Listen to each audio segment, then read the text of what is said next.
अस्सलाम वालेकुम। मैं हूं डॉक्टर मोहम्मद हारून बिलाल। आज हम एक बहुत अहम मौजू पे बात करेंगे कि डॉक्टर पीलिया यानी जॉन्डिस की तशख़ीस कैसे करते हैं।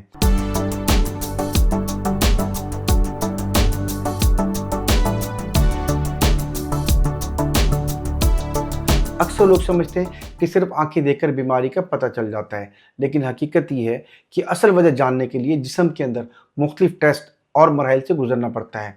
यही दुरुस्त तशख़ीस इलाज की पहली और सबसे अहम सीढ़ी है। क्या सिर्फ आंखों का पीला होना ही काफ़ी है ये जानने के लिए कि मसला कितना बड़ा है? नहीं, असल कहानी जिस्म के अंदर छुपी होती है। पीलिया सिर्फ एक इलामत है, बीमारी नहीं।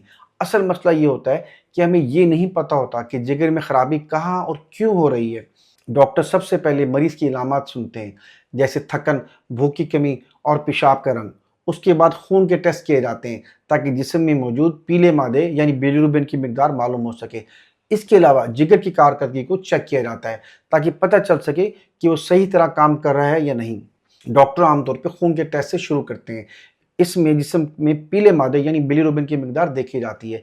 फिर जिगर के दूसरे टेस्ट किए जाते हैं ताकि ये मालूम हो सके कि जिगर को कितना नुकसान हुआ है। अगर ज़रूरत हो तो अल्ट्रासाउंड किया जाता है ताकि जिगर और पित्ते की हालत देखी जा सके। इसे ऐसे समझें जैसे एक गाड़ी ख़राब हो जाए, आप सिर्फ धुआं देखकर ये नहीं बता सकते कि मसला इंजन में है या ऑयल में। इसी तरह डॉक्टर भी मुख्तलिफ टेस्ट के ज़रिए असल ख़राबी तलाश करते हैं। अगर बगैर तशख़ीस के इलाज किया जाए तो बीमारी छुप सकती है और बाद में जिगर को मज़ीद नुकसान पहुंचा सकती है। याद रखें, अगर आंखें पीली हों तो खुद इलाज ना करें, फ़ौरन डॉक्टर से रजू करें और अपने मुकम्मल टेस्ट करवाएं। याद रखें, दुरुस्त तशख़ीस ही दुरुस्त इलाज की बुनियाद है। अगर हम वक्त पर बीमारी को समझ लें तो मुकम्मल सेहतयाबी मुमकिन है। अगर आपकी मालूमात फ़ायदेमंद लगी हो तो वीडियो को लाइक करें, शेयर करें और मज़ीद हेल्थ अवेयरनेस के लिए हमारे चैनल बिलाल मेडिकल 786 को फॉलो और सब्सक्राइब करें।